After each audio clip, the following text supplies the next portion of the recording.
far as I see it, we get one shot at this thing called life, and you will not believe how many people are talking themselves into a situation where they will continue to take the abuse until it brings on some kind of sickness, and then that's it.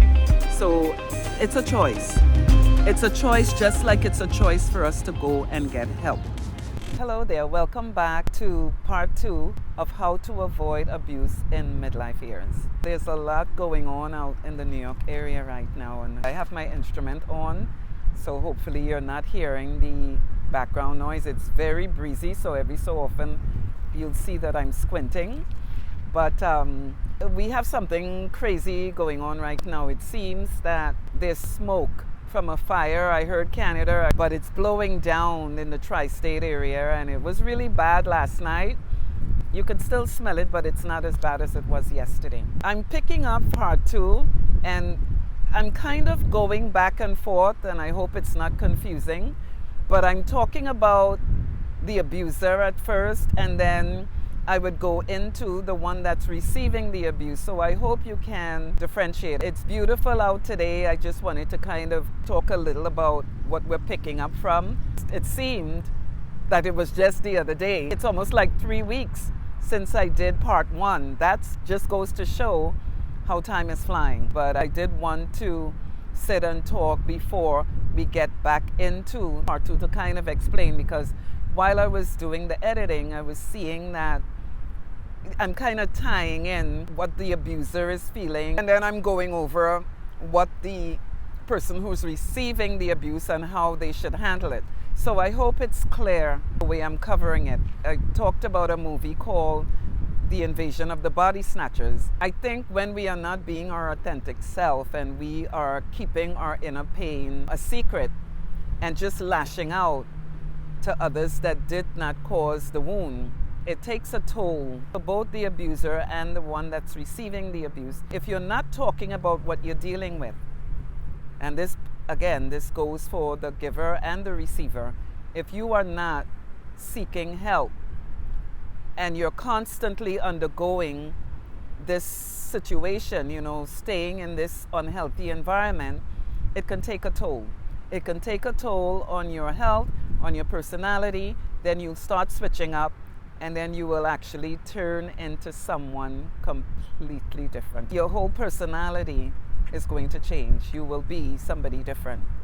And that is why I was talking about this movie. They have different versions. They have the original one, which is what I'm covering, and they had like 2 after that, but the original is something else. The storyline behind it is that when we take this route of, covering what we are going through, it changes our personality, and then we become somebody very different and very dark. So something, in my opinion, completely takes us over.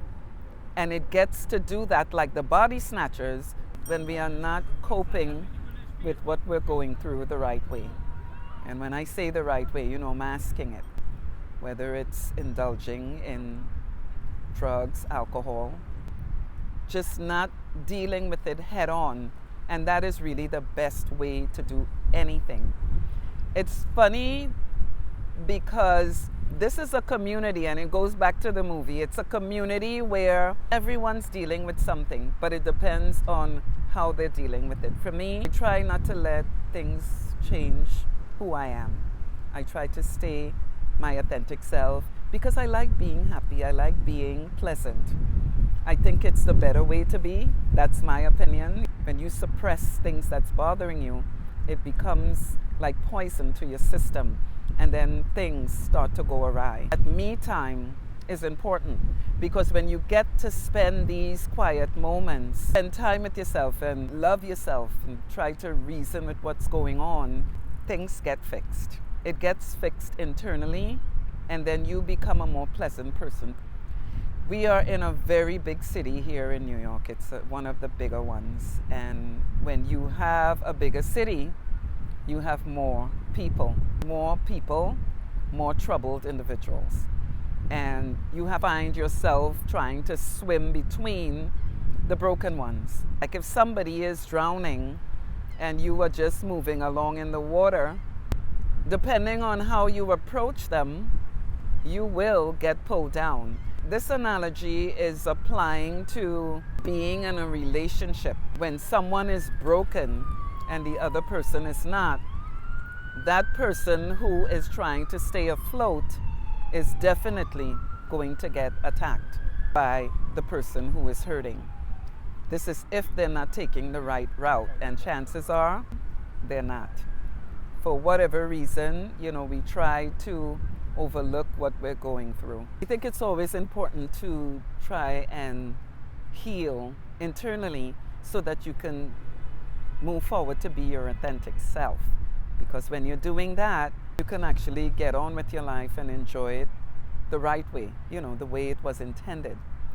So much of us are suffering internally, and then we're having the envy, the competition, the vindictiveness. It's impossible now to have healthy relationships, friendships. It's almost impossible because we are not dealing with our problems the right way. You saw the beginning of this show. I mean, people are still finding time for enjoyment and to just live life out loud. You saw the cowboy. This is someone that I see all the time, and it was freezing that day, and this man is he's in his own world enjoying himself. This stuff is so important, as I'm going to mention several times. These things can affect your health.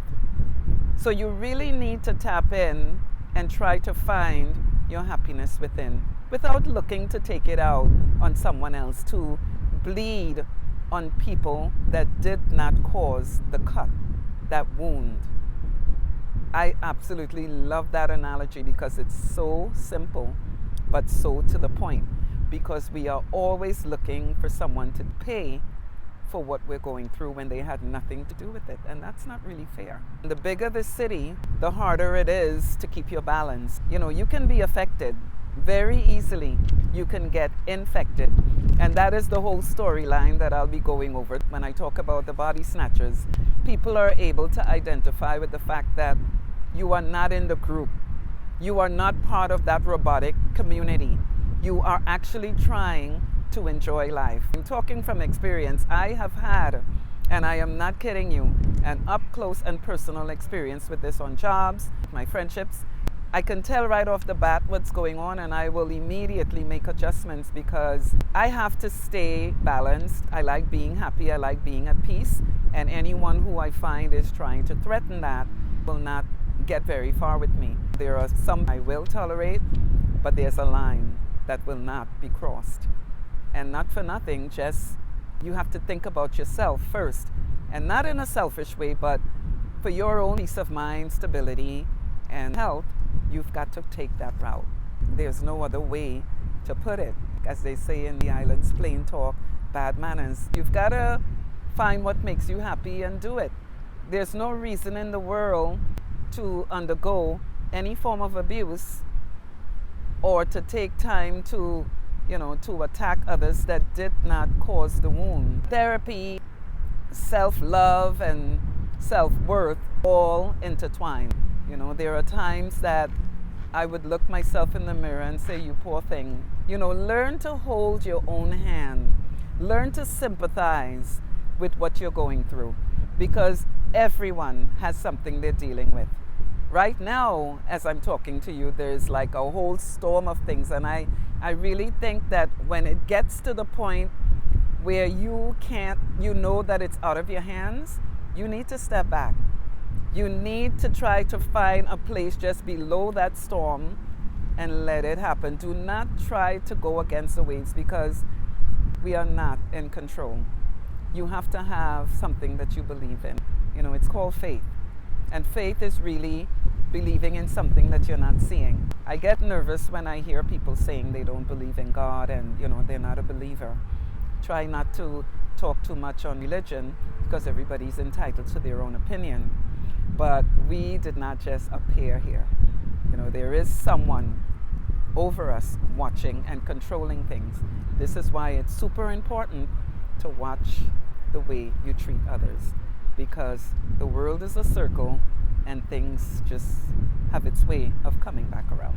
When you think you're not being seen, someone's watching, for sure. Midlife years, we have a lot that we deal with. It's a lot, raising our children. I touched base with that in part one. A lot of them are manipulative and abusive. You will not believe how many. Some are even putting their hands on their parents. So, you've got to find your place with whatever it is that's going on, figure out a route the right way. Not ignoring what's going on, but to address it. We are working our way to the golden years. So you want to make sure that you squeeze every bit of juice out of this thing called life. Because when the day is gone, that's it. You do not get it back. You want to be able to feel good about the time that's already gone. Don't let it just waste away. It's like putting yourself on a silver platter and just saying, okay, well, this is the way it's supposed to be. No, that's not the way it's supposed to be. It is all of our divine right to have that peace and happiness within and to try our best to stay balanced and healthy. So sit back and let's go over the remainder of how to avoid abuse in midlife years. Okay? No one had it easy growing up. We all had a situation. It's just that some had it more severe than others. But it's a choice to decide that you're going to have a happy life, that you're going to work to stay healthy and balanced within yourself. There's no reason in the world to give yourself on a silver platter. I can't imagine anyone that would be okay with doing that, but everybody's different. Another thing with the narcissistic personality disorder, these are extremely insecure people. What they're feeling, they will project upon you. Working hard to break that confidence, to put that light out. No one's perfect. Like, no one is perfect. Do not let anyone interfere with your confidence, because a lot of times when someone is trying to make you feel less of a person, it's because they're projecting their insecurities onto you. It normally will be someone close to you, someone who understands your insecurities, and they will feed on it.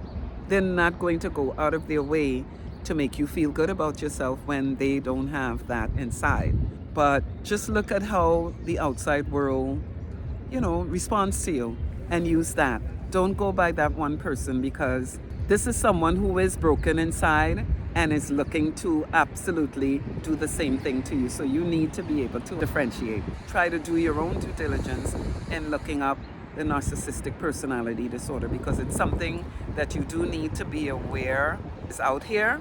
There are other issues going on around us. Just know that this one is happening and it is an illness. You've got to take that into consideration. You have to come first.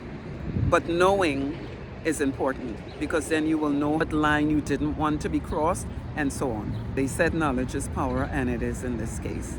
In every walk, I would say, because at this stage in our lives, we sort of understand what we want to be happy.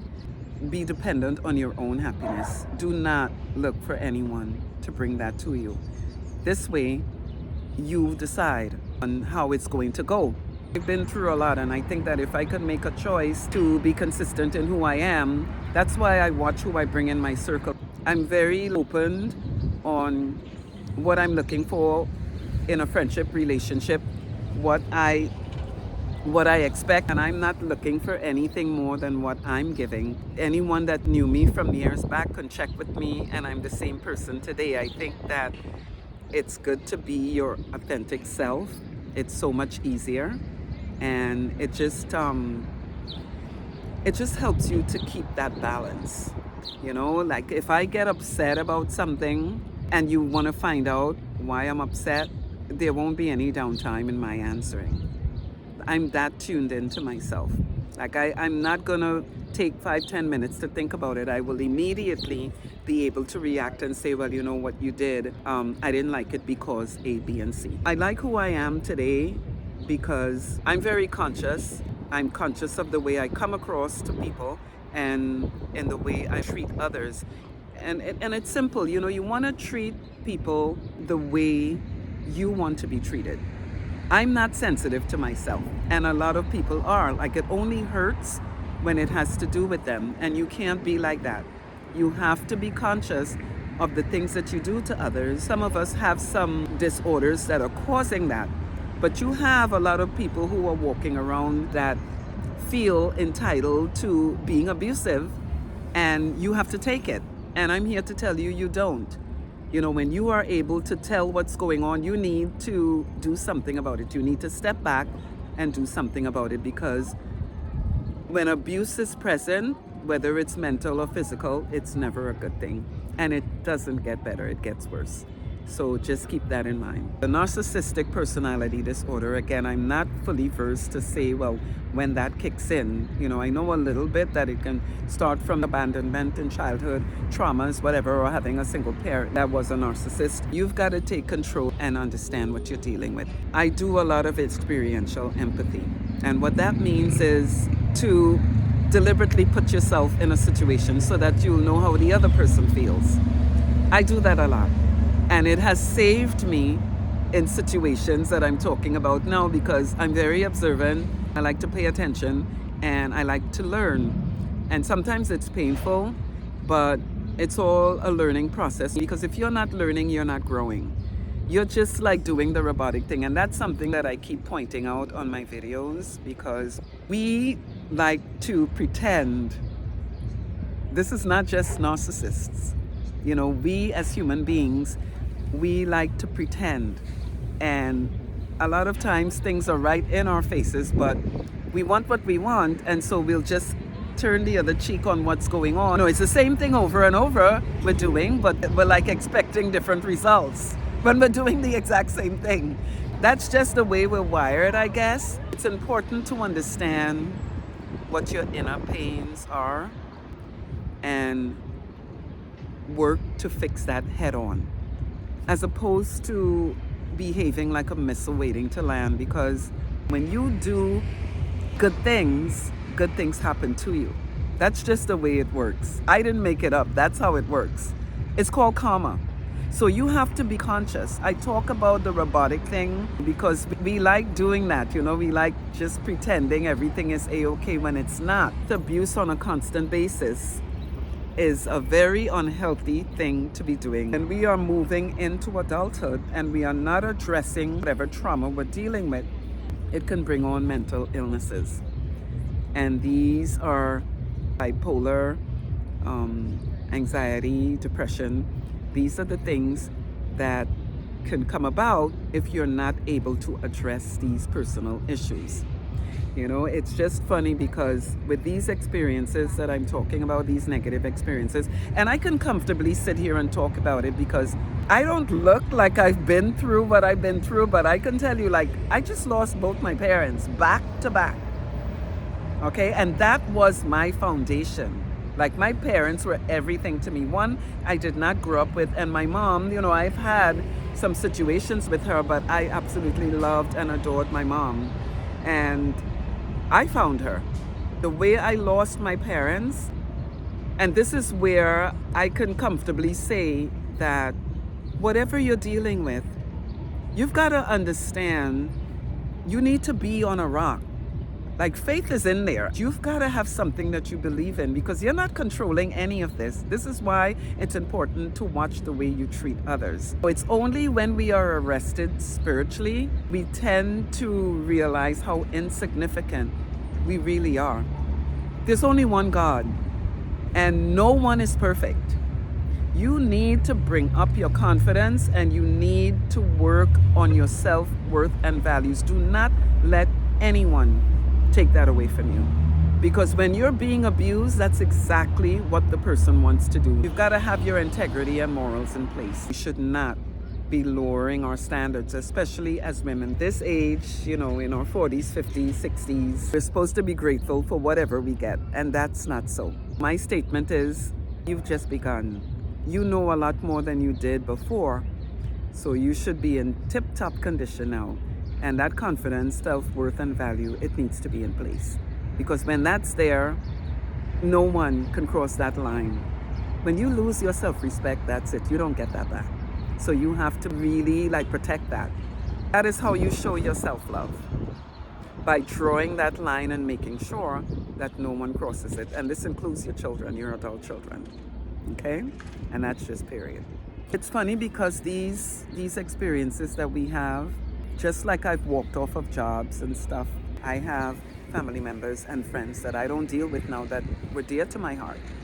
That's how firm I am on the abuse, because again, it can come from anyone. You need to make sure that no one, when I say no one, I mean just that. We've had so many negative experiences that it changes our personality. And now I'm not talking about anyone with any mental instability. Sometimes you can't just say, oh my gosh, there she is, I haven't seen her in years. And you're running up to that person, but you have to check. You have to check because it might not be the same person. With all of the experiences that they've had, depending on how they are dealing with that problem, their personality, their whole persona can absolutely change. And this can happen with someone that you're living in the home with. Like, you can stop and realize you've got a stranger in your house because people are changing. People are switching up. I mean, however you want to say it, they are switching up from these experiences. And who you knew years ago, it's not the same person because of life experiences, the negative ones. There was a movie years back, it was called The Body Snatchers. They had a few, but this one was the original. There's a line that I joke around with my sons with, where there were just like two more people that didn't get caught, didn't get taken over by these pugs. And they were in the cave, and she fell asleep with beautiful music because now everyone's being taken over by these things, these plants, but there was just that couple, and they're running away, and the whole town is running behind them because they don't want to get the info out that this town is being taken over by these things, these plants. And the couple is in kind of like a cave, and the woman, she fell asleep, and the thing took her over because it was when you're sleeping, it would take you over. And I would joke around with my sons and I would be like, I fell asleep, Miles, and it happened. The whole moral behind that story is that we're not dealing with our problems correctly. This channel was supposed to be going a different route. We have not been able to take it to the next level because of all of these different things that are happening. And when I see it, of course, I'm going to sit and talk about it. I spent a lot of time sharing information on emotional intelligence because our emotions is everything, guys. It's everything. This is where we stem from, and when that is in place, you're able to make your decisions and take care of yourself. If you're not paying attention, you're just in this abusive situations environment, you can, switch up. You can switch up, and not for the better. Anger and bitterness can set in easily because of the constant abuse that you're undergoing. And then after that, you're talking sicknesses, diseases. I mean, with all that I've been through, if I wasn't careful, and I mean, don't get me wrong, sickness is something that can hit any of us at any time. But why give yourself out on a silver platter, right? Why do that? Why not fight for your peace and happiness? It's a no-brainer. Because you have to be healthy, you have to stay balanced, and you have to be healthy. Because we are working towards our golden years. You don't want to get to that point and be in the wrong hands, do you? I don't think so. The things that I've been seeing and that I know about, you do not want to do that. Pay attention today. Keep yourself balanced and fight. Don't forget to pray because nothing happens without that. Fight for your peace and happiness, and keep your self-worth and values in place. Okay? Surprisingly, they gave me some more time on my channel. So rather than just be Thursdays at 7:30, they've actually given me 2 slots now. So I have the first Tuesday and Thursday of the month. I believe Tuesday is 11 and 7:30, and then same thing on Thursday at 7:30. So check your local listings. But for the most part, who's not in the area, the New York area, I'll always try to put it, on YouTube. But we're still early in the year where you can pay attention to, to just work towards staying balanced and happy. And I hope to see you next time. Thanks a lot for joining me, and I look forward to us talking again. Okay? Bye-bye now.